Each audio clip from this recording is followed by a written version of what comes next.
2025 айтарлықтай қымбат жыл болады. Тоқаев көріппеге қарап көсілетін уақыт келді деді.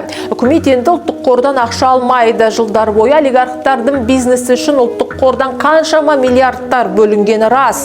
Ал бюджет жыртығын енді қарапайым халық көтермек. Қосымша құн салығы 20%-ға көтерілсе, елдегі шағын және орта бизнестің кейпі қандай болмақ? Мемлекеттік аппарат неге қысқармайды? Бюджет шығыны неге азаймайды деген заңда сұрақ тағы да туындап жатыр. Астарында Мерседес мінген министр әкімдердің аппаратын нахалық көтеріп отырған жоқ па? Ол жақта да қысқартулар болмай ма? Олжас Бектеновтің реформасы мемлекетті тырықтан алып шыға ала ма?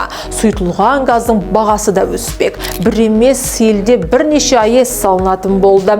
Ресеймен бірыңғай ортақ энергетика кеңістігі іске қосылмақ. Мұның бәрі Қазақстанның энергетика бойынша тәуелдігін жояды дейді үкімет. Бірақ тарифтің де бағасы өспек, оны төлейтін халықтың қалтасы мұның бәрін көтере ала ма?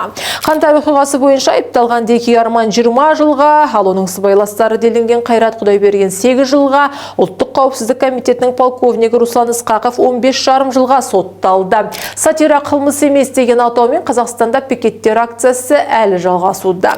Бәрін тарқатып айтып береміз, бізбен бірге болыңыздар.